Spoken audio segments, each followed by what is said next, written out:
如果你们是中产阶级夫妻，想要买房子，还是要在条件这边有所取舍。例如说，你们本来一个人有3个条件哦，然后2个人加在一起，不是变6个条件，而是4个条件哦，取舍一下，这样会更容易上车，更容易去买到你自住的房子哦。然后因为你们2份薪水嘛，买了房子以后应该还是会有剩，那其实你们生活品质哦不会被压缩太多。这个单身就没办法，但是他就是要单干那个，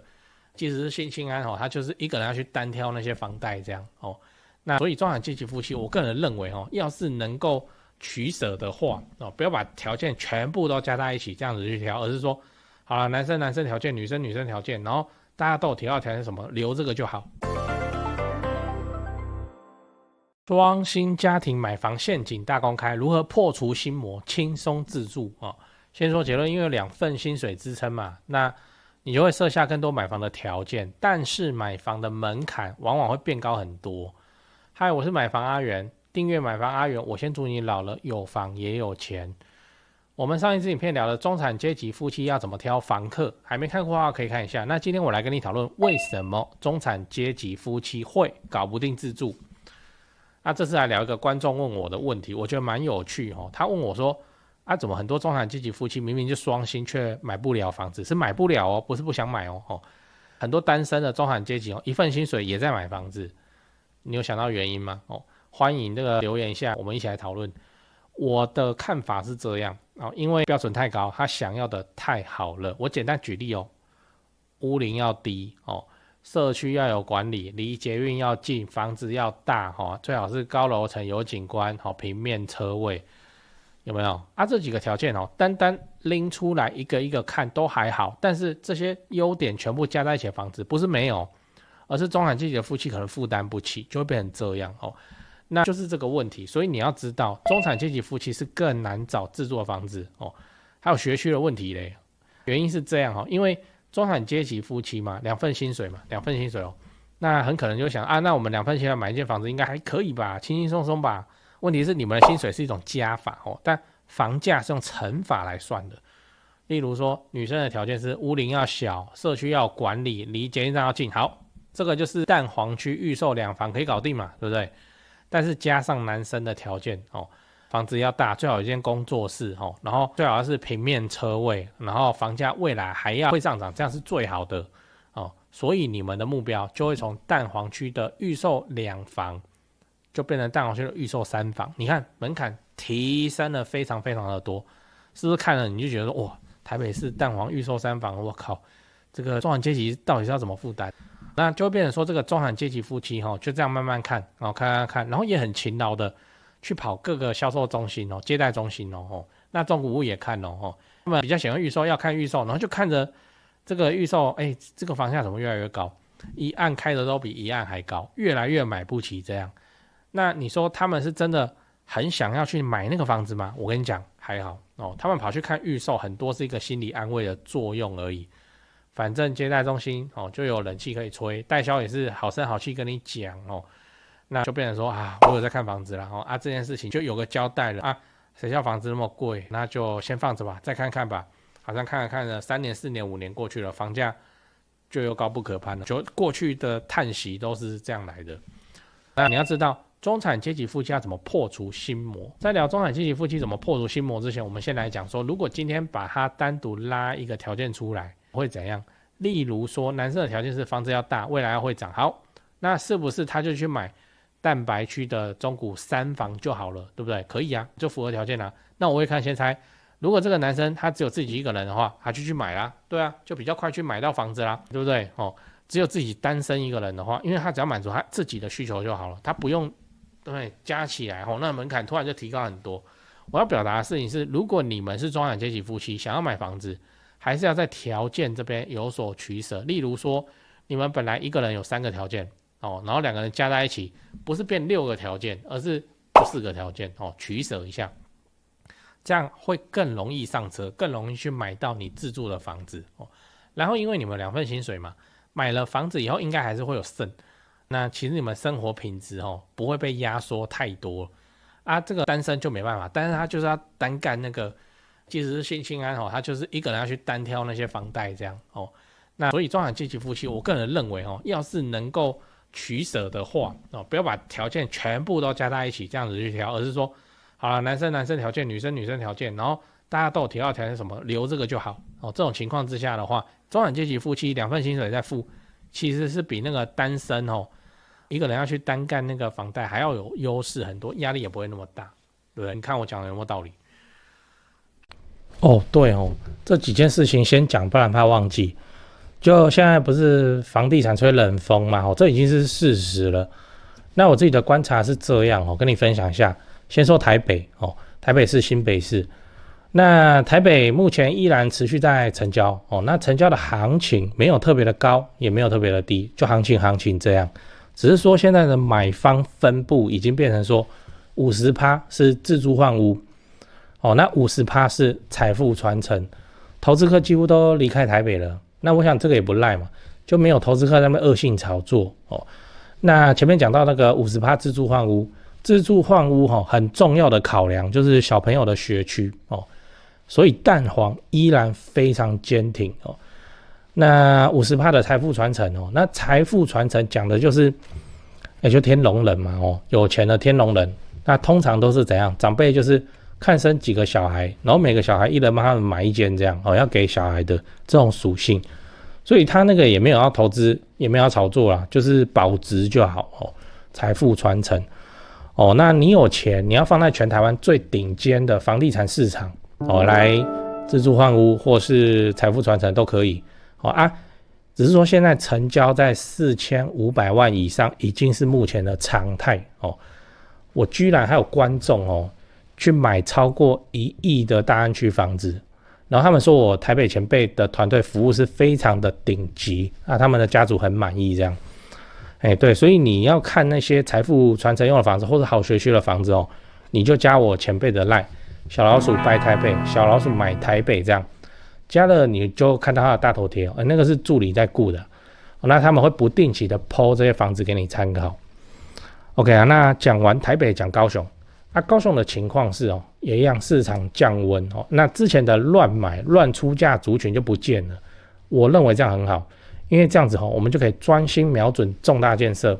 就比较不会有那外行乱出高价的乱，你知道。那自从我拍了会员影片我会员影片不是说都会拍重大建设嘛，那陆陆续续我拍了高雄的重大建设有楠梓台积电到凹子底3大开发案，富邦凹子底 BOT 案，到71期4地重划，新高雄火车站，到亚洲新湾区你们观众很奇怪我拍一个重大建设，你们就跟着买一个重大建设附近。高雄我是很有信心没想到说这个观众好像比我还有信心买的比我还贵，买的比我还多真是蛮夸张那看好高雄，你瞄准重大建设，就找我推荐的台湾房屋美术之星店那在高雄你要卖还是要买那你就给他们一条龙就好了，就跟我一样，我过去10几年都是他们处理的，这是真的那我付的中介费这样子加起来早就超过7位数，那你看我还是愿意推荐他们就是真的很没问题嘛很专业，很 OK。 他们的 LINE 是小老鼠 go go go go go， 小老鼠5个 go那他们有答应我说会 po 在这支 LINE 的房子是都会挑过就是专门给买房阿元的观众，那这些房子都怎样，都适合自产，也都在重大建设旁边，你可以加那个 LINE 来看看高雄没有台北那么贵祝你自产顺利，来高雄玩得开心，赞赞。好，来讲故事讲故事。那跟你分享一个我LINE看到的故事观众会来问嘛如果有雷同的话，那就雷同，我当然是要给他美化一下然后也有把名字换掉这样。这次讲的是阿昌阿昌也是个中产阶级那他跟他老婆2个人都有稳定的工作，薪水加一加，感觉买房没有什么问题。他想说反正就不是那种买不起房的人嘛，应该就是还没有遇到心目中理想的房子这样。结果他们这样看房也不是很认真看，有空想到再去看这样陆陆续续也过3年了本来还以为他们有什么特殊的坚持，结果这边聊才发现说他们房子越看越多，条件越加越多，因为你会看到怪怪的房子嘛，然后你就说那下一个的话，那个主卧上面不能有梁，好条件就变出来了。一开始阿张他太太只想说屋龄要小一点，这很正常谁不喜欢新房子？然后他接着又要求说社区要有那个图书馆阿昌他自己是没什么意见，反正男生就是这样，可以住就好啊。他就说坪数要大一点，比较好收东西跟比较舒服啊，最好是3房。然后阿昌他好在健身，他就想说去找健身器材稍微齐全一点的社区，那条件就这样开始加上去。那后来他们就发现市面上能看的房子，他们预算之内，怎么越来越少？看得到的，要么就是价钱让他们就没有办法，要么就是格局不喜欢，社区太旧，那个被后面新加入的条件影响到，这样主卧上不要有梁，跟那个厕所2间都要有开窗，因为他们去看到有开窗，就觉得说开窗好像真的很好。好，那之后的条件只找厕所有开，你光这个就可以刷掉一大批房子了，就是这样。门槛标准越来越高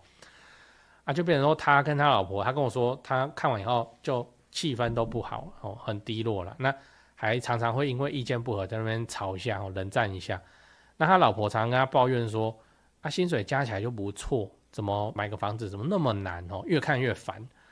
每次看完房子回家又会说，那就不满意嘛，那就继续看看嘛，说不定会有更好的东西跑出来这样。但是说真的，年复一年，日子就这样过去了。那阿昌他终有一次忍不住跟他老婆摊牌，降下去只会越来越买不起而已。我们一个人只能讲一条不可以退让的条件，必定要的理由。他老婆想要大厨房，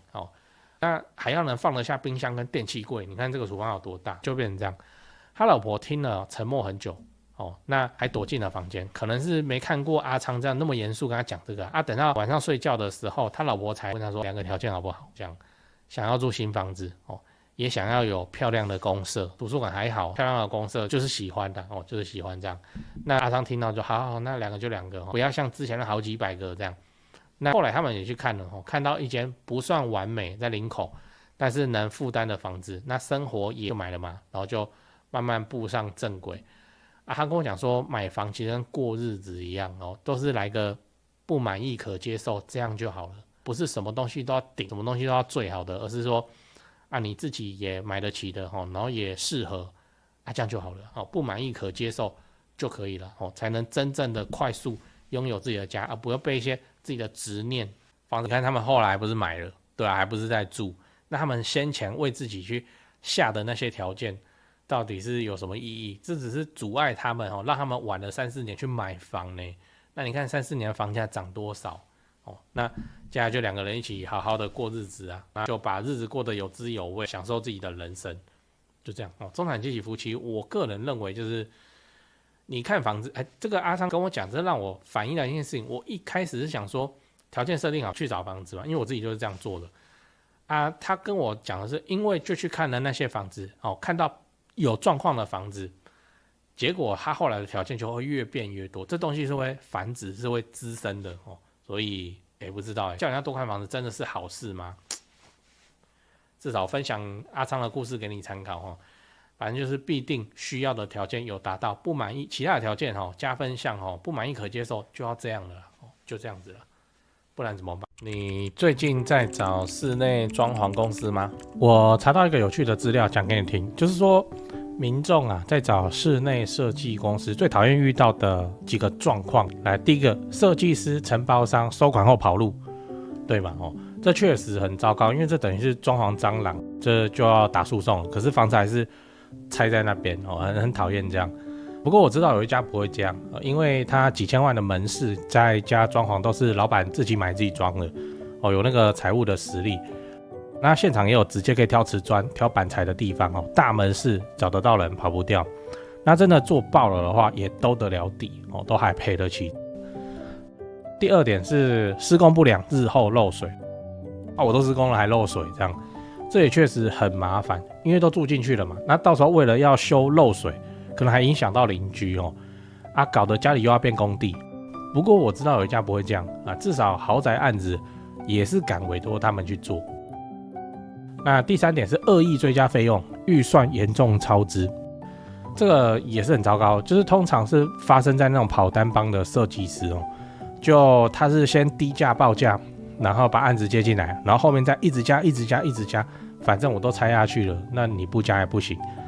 就会感觉像被绑架一样。这个我观众也反映过非常多这种情况，不过我知道有一家不会这样，因为他们就做10几年了那这个案例上跟那个施工上跟他的售后去看他的 Google 评论评价就知道了。你刚刚看到的画面哦，全部都是他们家以前施工做过的案例照片。接下来我都放完工后的照片给你看。先说结论哦，台北市、新北市地区的朋友，反正就是泸州，他们店在泸州，泸州开车30-40分钟之内可以到的地区。那家里要装修或者自产的要装修，就找这一家室内装修公司先问问看。汉一室内装修，因为我有认识老板，那又加上很多双北的朋友在请我推荐室内设计公司，双北哦，什么老屋翻新啊、隔套啊、老公寓啊、预售屋、交屋要整理要收租的，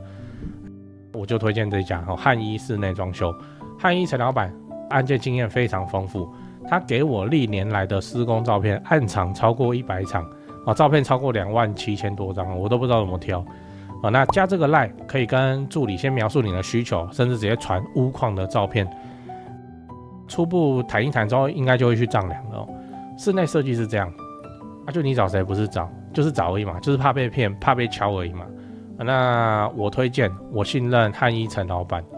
那你的房子要装潢，那就找汉一室内装修，先加他们先去问一下。双北装潢就找汉一室内装修，买房阿元推荐，总是比在外面乱找还要安全一点。现在就加 LINE 的 ID 是小老鼠HANYI 汉一。